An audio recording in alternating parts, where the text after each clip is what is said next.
선교할 수 있도록 은혜를 허락하신 하나님께 감사와 영광을 올려드립니다. 또한 선교에 참여하신 여러분들에게 하나님의 크신 은혜와 축복이 넘치시기를 주님의 이름으로 축원합니다. 하나님의 은혜는 어떻게 임하시나? 하나님의 은혜는 모두가 지금 받고 있는데 어떻게 은혜가 임하시나? 시편 107편 25절에 보시게 되면 광풍을 일으키시고 그 고통 중에 부르짖어 기도하게 하시니 잔잔케 하셔서 바라는 곳에 도달하게 하셨도다. 이런 찬양이 나옵니다. 하나님은 광풍, 태풍을 일으키시고 하시고 부르짖어 기도하게 하시니 하나님 의지하게 하시니 잔잔케 하셔서 우리의 소원이 이루어지는 곳에 우리를 이끄셨다고 하는 말씀입니다. 태풍이 굉장한 그런 피해를 입히리라 예상을 했지만 또 다행히 최소화돼서 또 잘 통과가 되고 그래서 은혜 가운데 감사한 마음을 갖게 되었습니다. 하나님의 은혜가 어떻게 임하나? 제가 태풍 지나가는 거 이렇게 뉴스를 들으면서 우리 하나님은 자연을 통해서 은혜 주신다. 자연, 일상생활하는 이 우리의 보금자리인 자연을 통해서도 은혜를 주시고 또 어떤 경우에 은혜를 주시나 원치 않는 것으로도 은혜 주신다. 여러분, 우리가 병에 어려움을 당하거나 또 사고를 당하거나 실패를 하거나 또 힘든 문제 또 관계 이렇게 상황, 어려운 상황 속에서도 원치 않는 곳에 모든 것에서도 하나님은 은혜를 주신다. 그때는 은혜가 부족하게 느껴지기도 할 수 있지만 하나님은 원치 않는 것, 어려움 속에서도 은혜를 주시고 좋은 것을 통해서도 은혜를 주십니다. 범사에 잘 되고요, 특별한 복을 받기도 하고요, 성공하고 잘 되는 그런 상황을 통해서도 은혜를 주시고 그러면서 우리 예수 믿는 사람들이 특별히 하나님께 감사하고 영광을 돌리는 그런 은혜 주시는 방법의 최고의 선물, 말씀을 통해서 은혜를 주십니다. 오늘은 우리가 선교할 수 있는 은혜를 주신 하나님께 감사하면서 바울 사도가 체험한 선교를 통해 은혜 받는 그런 바울의 체험의 말씀을 함께 믿음으로 은혜 받는 그런 시간이 되었으면 합니다. 특별히 이 모든 것을 은혜 받는 통로가 됩니다만은 그 가운데 이 말씀을 통해서 많이 깨닫는 건데 믿음으로 은혜를 받습니다. 자연을 통해서도 믿음으로 은혜 받고 원치 않는 일도 믿음으로 감당해서 은혜 받고 좋은 일도 하나님의 축복으로 알고 나누는 삶을 통해서 은혜를 받고 또 말씀을 통해서, 말씀은 하나님의 말씀이죠. 성령을 통해서 우리에게 주시고 그리고 우리의 마음을, 우리의 심령을 감동하게 하셔서 은혜를 주시게 되는 것입니다. 그러므로 우리는 8월 한 달 동안 특별히 은혜를 주제로 생활해 오면서 하나님의 은혜로 살아왔습니다. 또 앞으로도 하나님의 은혜로 살아가겠습니다. 그 가운데 선교할 수 있는 은혜를 주신 하나님께 감사합니다. 이런 말씀을 오늘 우리 함께 나누도록 하겠습니다. 오늘은 특별히 우리 교회가 방글라데시 선교 주일로 지키는 아주 귀한 주일입니다. 40주년을 기념해서 방글라데시 선교가 시작이 됐어요. 그러니까 금년 우리 교회가 65주년이니까 25년을 방글라데시 선교를 위해서 신학교 건물을 짓는 일로 시작을 해서 방글라데시 감리교회의 부흥 성장을 위해서 음으로 양으로 기도로 도우면서 또 김진우 선교사님을 교육을 해서 또 방송하고 이런 모든 일들은 하나님의 은혜가 아닐 수 없습니다. 처음 선교가 시작될 때에 제가 그냥 들은 이야기 남는 거를 말씀을 드리는 겁니다. 최진순 장로님이 우선리 순복음교회 그 기도원에서 기도하시는데 그때 다스 감독님이 거기 기도하러 오셨다가 우울한 모습을 보고서 대화가 시작이 돼서 돕는 일로 시작이 되고 그 다음에 김승희 장로님이 방글라데시 사업을 하실 때 그러면 기왕이면 연결돼서 방글라데시 선교를 시작하자. 그래서 오늘 우리가 이 선교일을 지킬 때 25년간이나 은혜롭게 지킬 때 모두가 40주년 기념으로 했기 때문에 모두가 다 수고를 했고 기도하셨고 또 앞으로도 기도하셔야 되고, 그 가운데 제가 방글라데시 선교에 대해서는 김승기 장로님께 많은 부분을 위임해서 해왔기 때문에 우리 장로님의 수고에 대해서 감사한 마음을 여러분과 함께 갖기를 바라는 마음입니다. 우리가 방글라데시 선교를 위해서 수고하신 모든 분들이 40주년 기념으로 했으니까 자축하는 마음으로 감사와 영광을 돌리고, 또 다스 감독님과 김준 선교사와 함께하는 모든 방글라데시 선교를 위해 수고하는 이들을 위해서 한번 감사와 격려의 박수를 뜨겁게 올리도록 하겠습니다.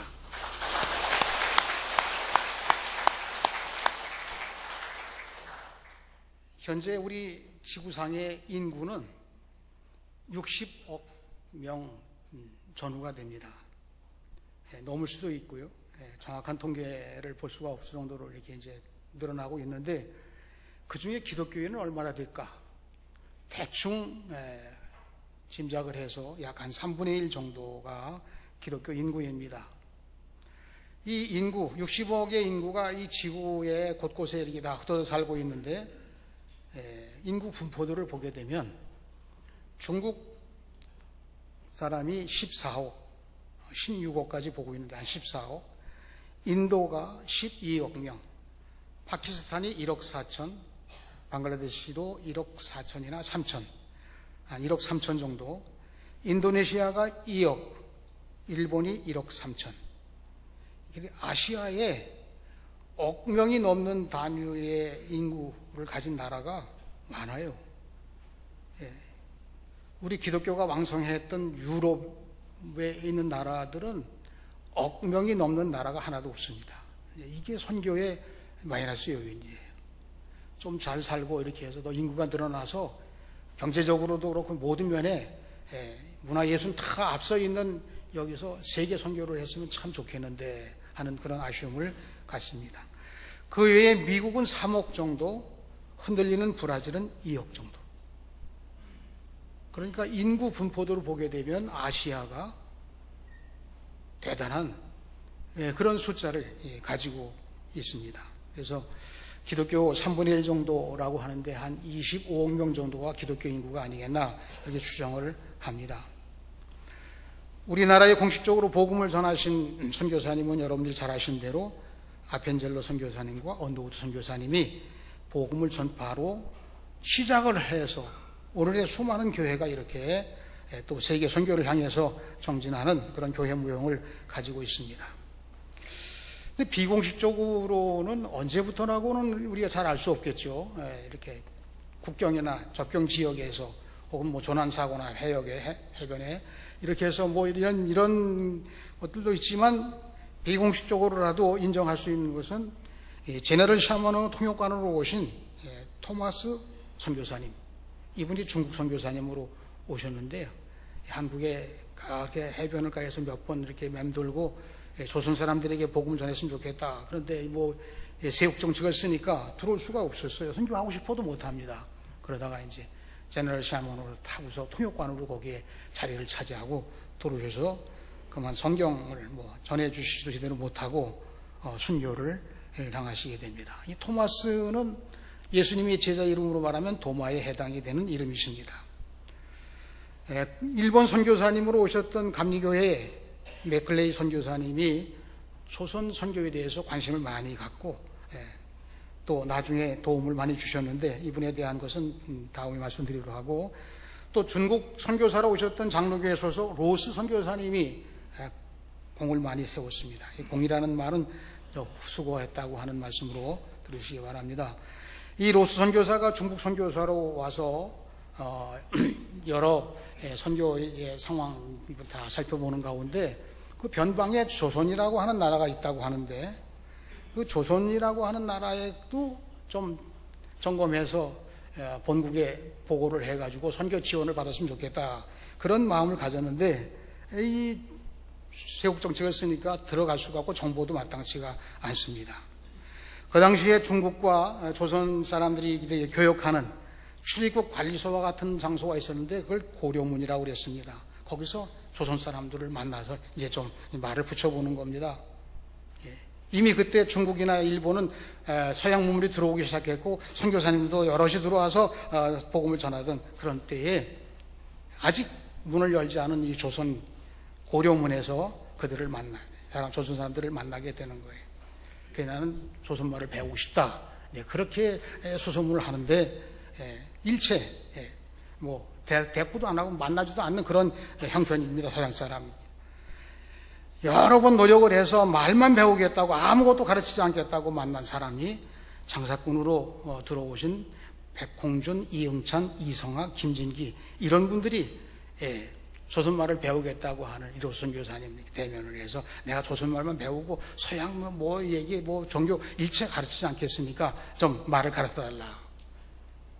그래서 3년 동안 이 조선과 중국을 넘나들면서 장사하던 이 네 분이 오면 가면 로스 선교사님 만나가지고 조선말을 가르쳐요.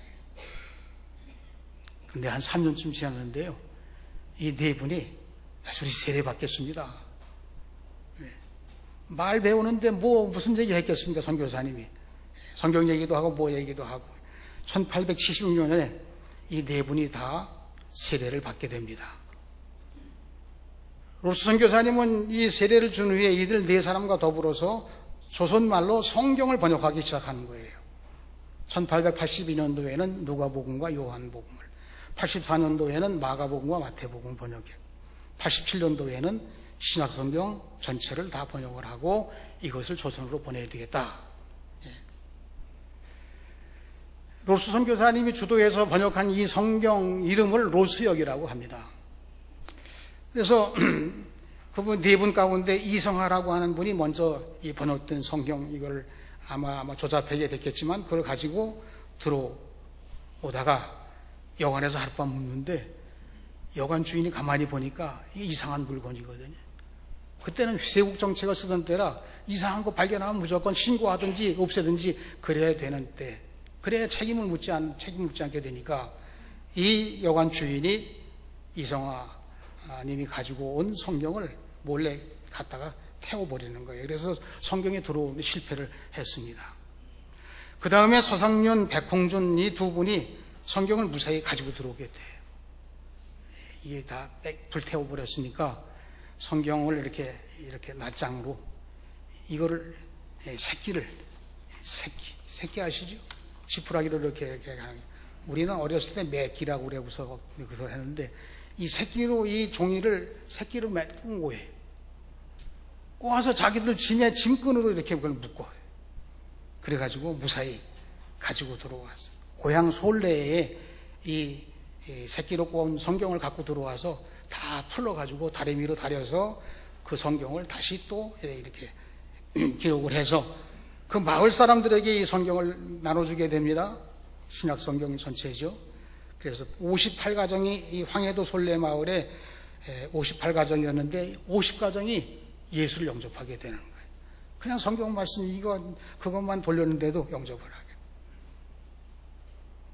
비공식적으로 먼저 이 중국이나 일본에 온 선교사님들의 이웃나라 조선을 선교했으면 좋겠다고 하는 마음의 기도와 그들이 성경을 번역하고 사람들을 만나주고 그리고 뭔가 이렇게 소통하고자 하는 그런 상황으로 도움이 된 거예요. 그래서 공식적으로 아펜젤로 선교사님, 원도우 선교사님이 들어오셨을 때 제일 먼저 한 일이 성경 번역이거든요. 로스 번역이 들어오고 번역된 성경을 이렇게 만나게 되니까 그래서 한국교회가 복음 전파가 많은 좋은 장점들이 있었지만 선교사님들이 국외에서 성경 번역하고 한 이 지원 사격이 큰 도움이 됐다. 그래서 이제 감리교회에서는 제물포의 내리교회가 첫 교회라고 하고 그리고 장로교회에서는 황해도 솔레교회가 첫 교회라고 하고 감리교회는 정동교회를 세우고 장로교회는 세문안교회를 세워서 여러 선교 통로 가운데 대표적인 이 흐름 이렇게 됐습니다.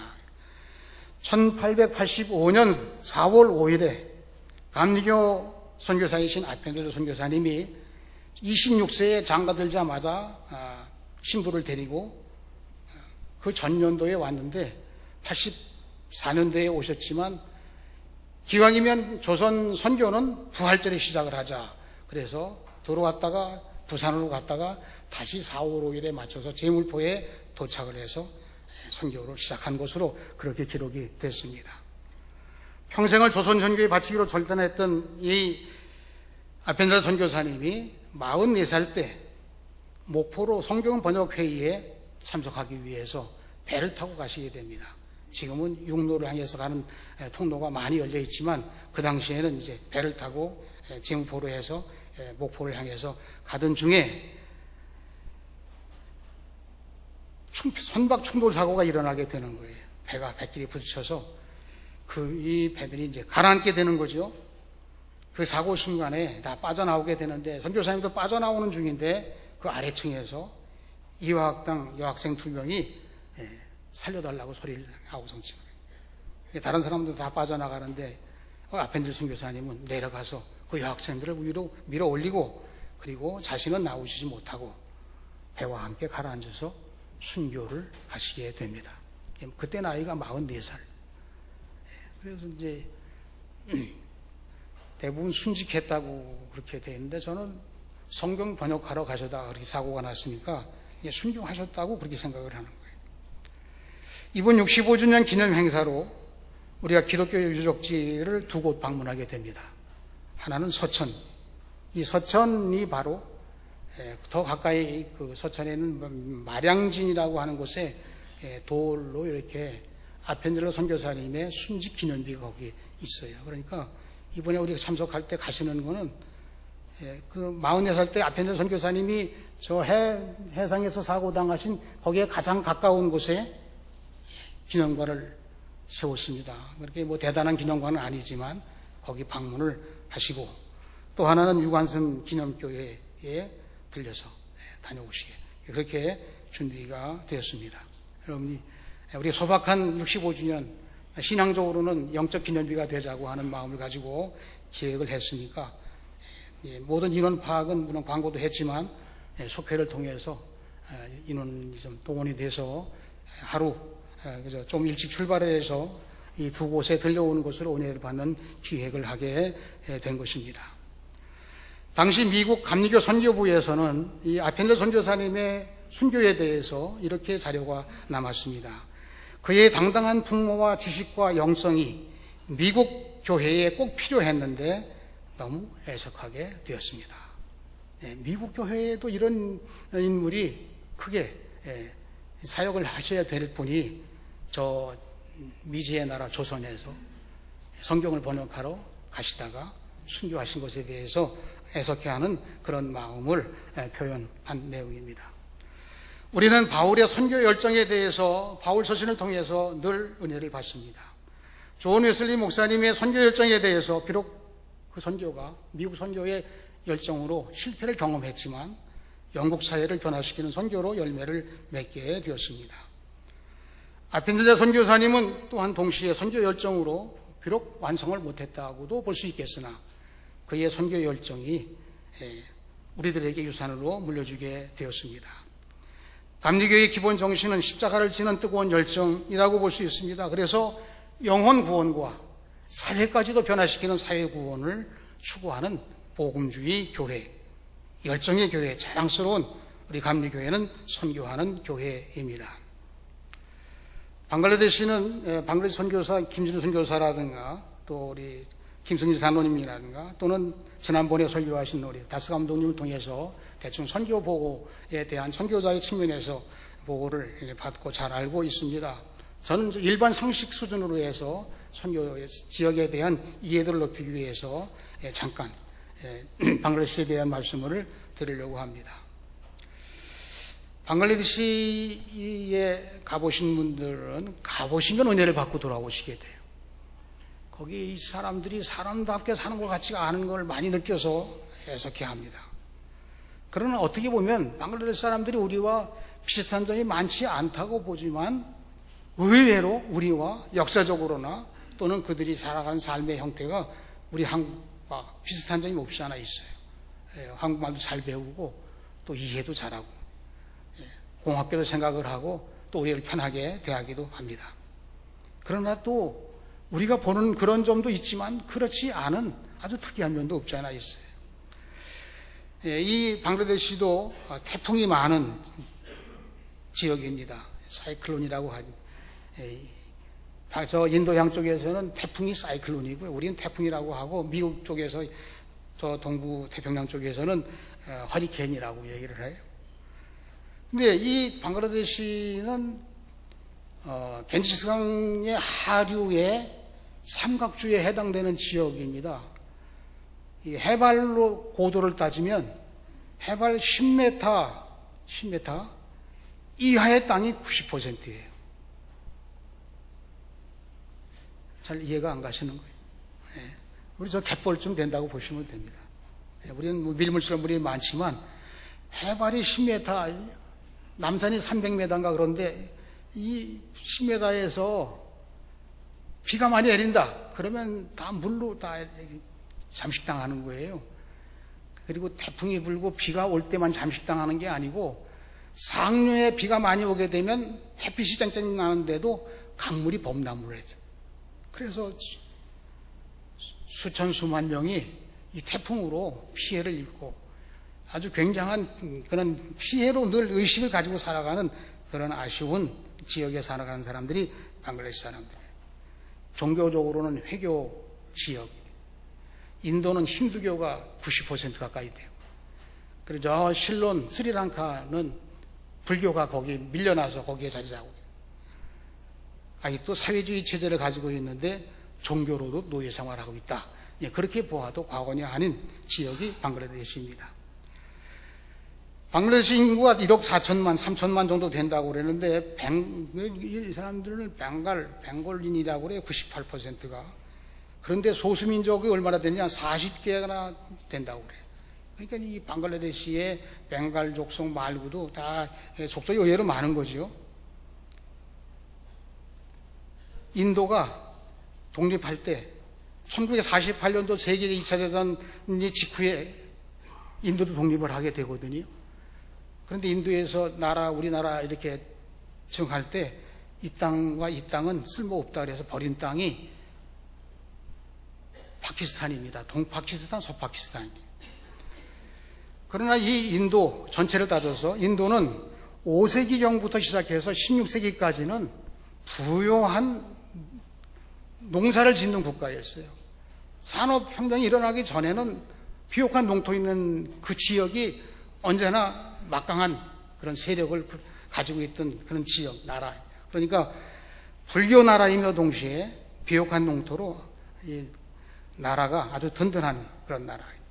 그러다가 불교와 힌두교가 분쟁을 일으키게 되고 국력이 쇠약하게 되면서 오스만 터키가 쳐들어오게 돼서 이 버려진 땅 방글라데시와 파키스탄은 이슬람화되고 마는 것입니다.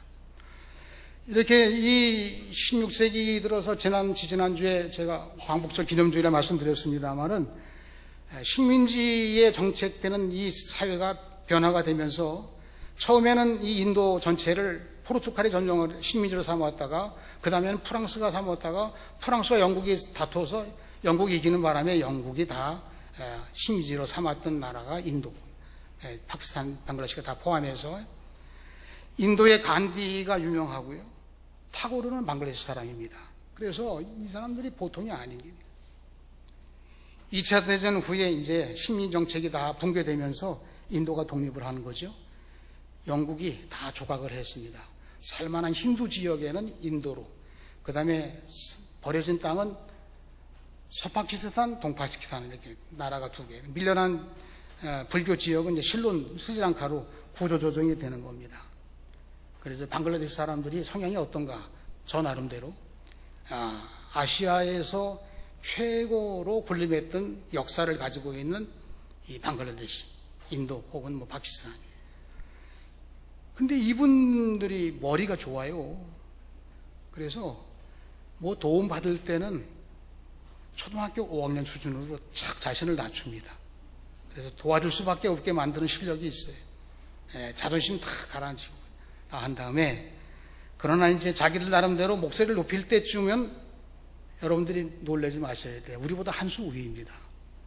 인도 사람들이 수학자가 최고세요. 우주 산업의 대부분 두뇌들이 인도 사람들이. 이 보통 사람이 아니. 그러니까 우리가 방글라데시 도와줬다고 순수하게 이 양반들 고맙게 여기고 우리에게 말 잘 듣겠지. 그렇게 안 돼. 뭐 우리가 못 당할 정도로 다 이유가 있고 자기 주장이 있어요. 방글라데시 원주민은 원래 주민이 드라비다족인데 거기서 다른 족속과 합쳐져서 혼합적으로 만들어진 벵갈족이래요. 동파키스탄, 서파키스탄 초등학교 때 그 전에 들었던 얘기인데 왜 한글 한 나라가 방글라데시가 됐을까 궁금하게 생각한 적이 있었는데 이 동파키스탄과 서파키스탄이 이제 정권 교체의 때가 오는데 투표를 해서 서파키스탄이 승리했어요. 그래서 동파키스탄의 언어는 벵갈로이고 서파키스탄의 언어는 우르두어인데 서파키스탄에서 공용어로 이 두 개 언어를 다 사용했으면 그런 분쟁이 없었을 터인데 양쪽 나라를 다 우르두어가 공용 우리나라의 국어다 그렇게 선포를 하고 못 쓰게 하니까 전쟁이 일어난 거예요. 파키스탄 동서가다 이렇게 했을 때 서파키스탄이 훨씬 우세했는데 그 양쪽에 있는 나라 전체를 포함하고 있는 인도가 동파키스탄의 손을 들어줬어요. 그래서 지금도 인도하고 파키스탄은 아주 원수지간이에요. 파키스탄이 핵무기를 만들 수밖에 없는 상황이 된 이유가 그 손들어준 것 때문에 그렇게 되고 동파키스탄은 방글라데시로 이름을 바꿔서 1971년도에 독립을 하게 되는 것입니다. 그래서 우리가 지금 선교하는 지역은 인도나 같은 것이지만 인도가 우호적으로 지내는 방글라데시이지만 가난하기 짝이 없는 버린 땅이니까 가난한 땅인데 이 지역에 인구가 1억 4천인데 그들을 향해서 그동안 겁없이 우리가 선교를 해왔는데 의외로 선교 사역이 잘 되어 왔습니다라고 하는 것을 보고 드릴 수 있겠습니다.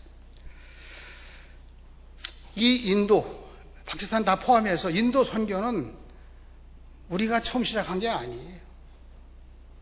예수님의 12제자 가운데 도마가 제일 먼저 인도 선교를 한 것입니다.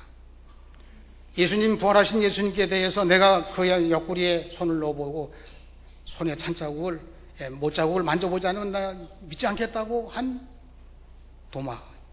제자들이 선교 지역을 다 분할했다고 그래요. 다 제일 뽑아서.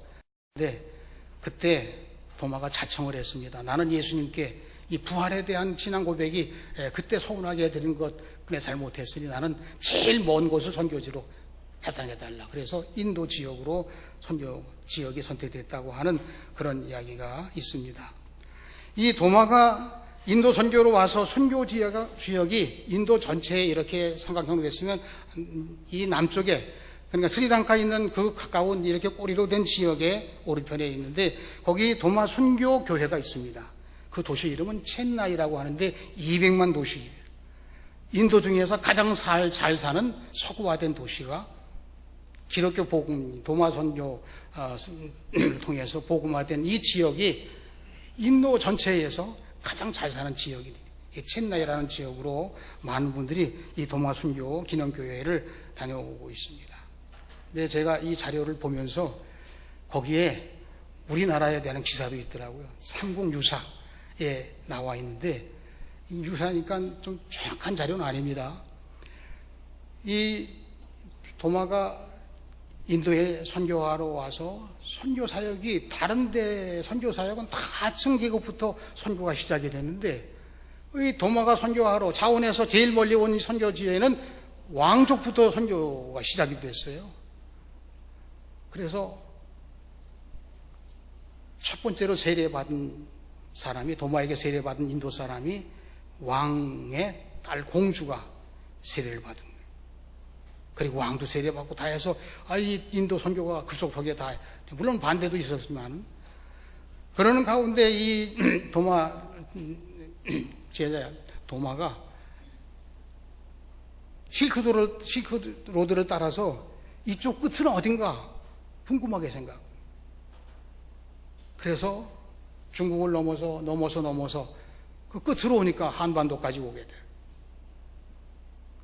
이거는 인터넷에 나온 자료라 제가 이 성경에 나온 자료가 아닌데 사실 이게 더 연구되어야 된다는 얘기를 거기다 끝으로 맺었기 때문에 잠깐 제가 짚어서 넘어가는 겁니다.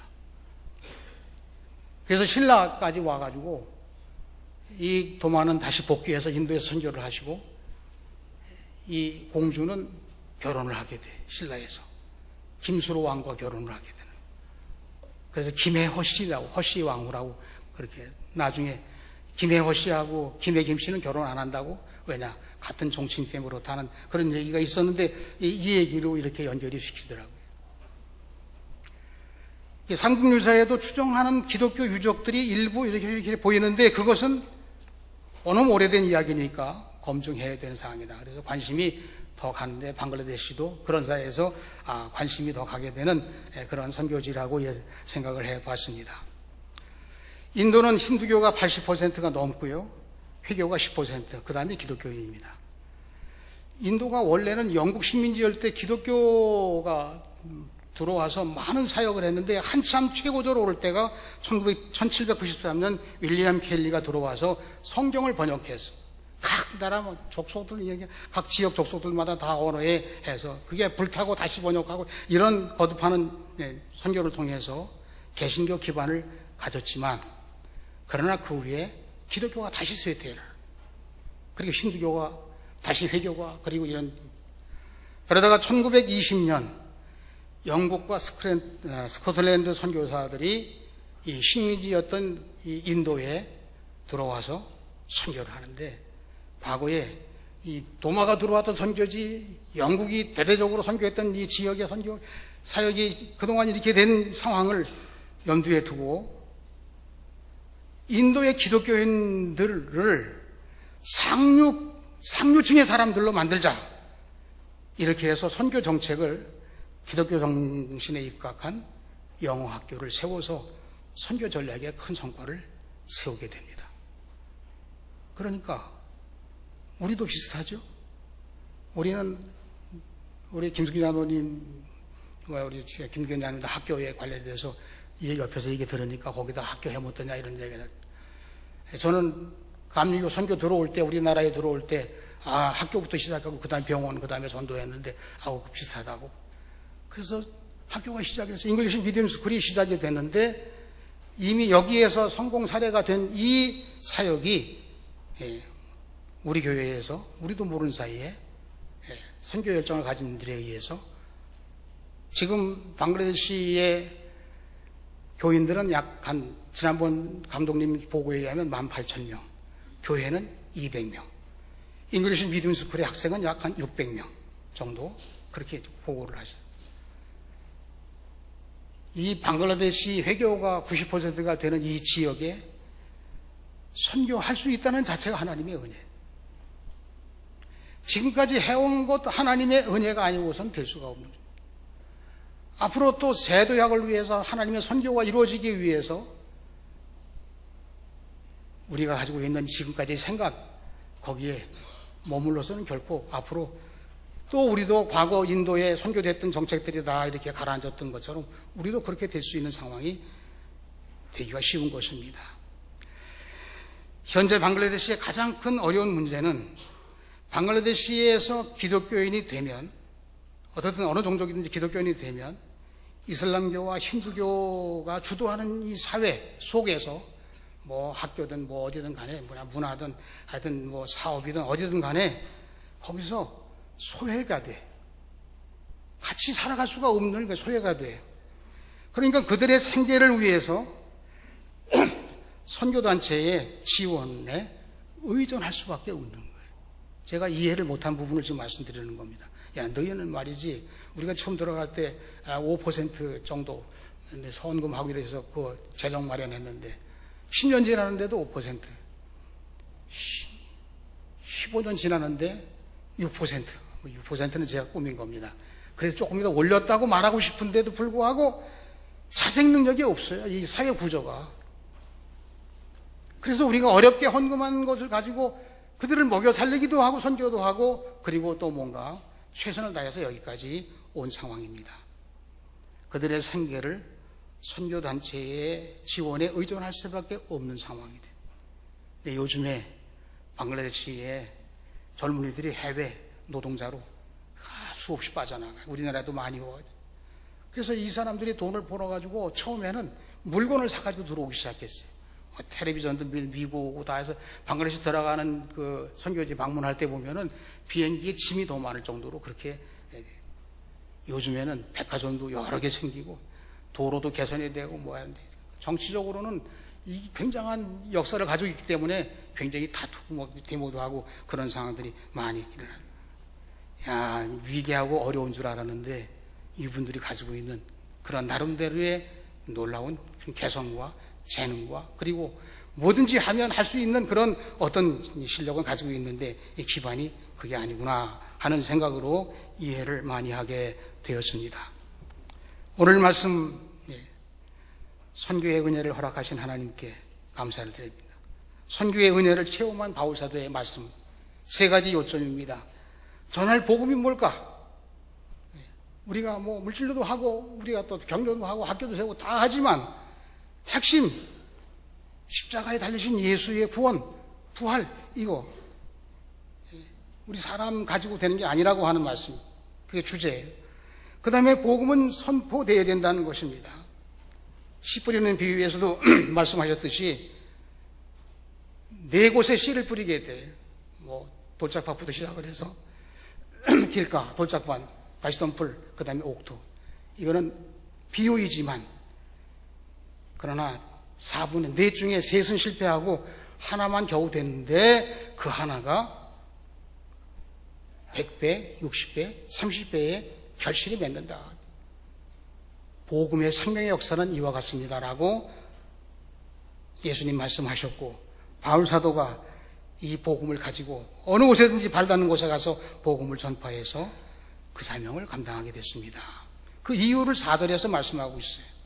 다만 성령의 나타나심과 능력으로 전파된다고 하는 것입니다. 십자가의 복음이 복음의 씨인데 이 씨가 전파되게 하기 위해서 성령님이 주도하신 역사가 일어나게, 성령님이 능력을 주심으로 전하는 자나 그 복음이 다 자라나서 열매를 하게.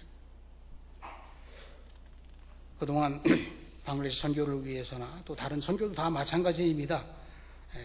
그러나 이 일은 하나님의 선교이고 하나님의 일이시고 우리가 또한 이 사명을 감당하는 것이 우리의 삶의 완성이라고 본다면 앞으로 선교 정책을 이제 새롭게 할 때가 왔습니다. 방글라데시도 지난번에 우리 김승 장로님이 연회를 한번 열어서 정돈 했으면 좋겠다 제안하셔서, 그래서 이제 준비를 하다 보니까 준비가 너무 진도가 안 나가고 준비가 잘 안 돼서 이제 준비를 하게 되면 자립도 해야 되고 자기 스스로 모든 문제 해결할 그럴 체제는 갖추게 하고서 출발해야 되는데 그 부분이 아직 미흡하게, 그래 좀 더 기다리고 우리도 또 다 제어도 돕고 그래서 방글라데시 선교가 잘 될 수 있도록 그렇게 애를 쓰겠습니다. 선교는 실패한 것 같으나 성공하는 것이고 은혜 되는 것이고 또 우리의 미래를 위해서 이 사명 가지고 살아가는 것이 우리의 삶의 사명입니다. 그렇게 생각을 하시고 오늘 선교주의를 지키면서 비록 우리가 다 현지 방문해서 은혜 받고 돌아와서 간증하고 설교했어야 되는데 또 그때는 그때대로 중요했는데 앞으로 그렇게 될 날을 또 기다리면서 방글라데시 선교를 위해서 그동안 우리 못한 것, 성령님을 통해서 복음 선교하는 것, 선교사님을 세우고도 기도 많이 안 하고 후원하는데 우리 마음이 그동안 부족했던 것, 더 나아가서 선교는 어느 특정인에게 맡겨서 그렇게 된 그런 사역이 아니라 모두가 다 참여해서 함께하는 것입니다 라는 하나님의 선교인 것을 우리가 인식하고 앞으로 우리 신풍교회는 선교를 통해서 은혜 많은 받는 교회로 더욱더 나아가는 우리 모두가 되시기를 주님의 이름으로 축원합니다. 축원합니다. 기도합니다. 하나님 아버지, 선교할 수 있는 은혜를 주신 하나님께 감사와 영광을 올립니다. 40주년을 기점으로 해서 선교하는 교회로 세우심 받았는데 앞으로 더 많은 선교회, 북한에도 선교해야 할 사명이 곧 다가오게 돼요. 또 우리 나라의 미래인 우리 젊은 새싹들 다음 세대를 위해서도 많이 선교해야, 또 어려운 선교사들, 또 어려운 전도하고 목회하는 우리 목회자들 기도로 또한 뜨거운 사랑하는 마음으로, 그리고 선교 헌금도 하고 선교의 열매도 함께 위에서 기도하는 그런 사명으로 하나님의 뜻을 밝혀나갈 수 있는 선교로 은혜받는 교회가 되게 하여 주시옵소서. 수고한 모든 손길들을 하나님께서 의로워 경려주시고 하나님 나라 영광으로 채워 주시옵소서. 감사드리며 예수님의 이름으로 기도하옵나이다. 아멘.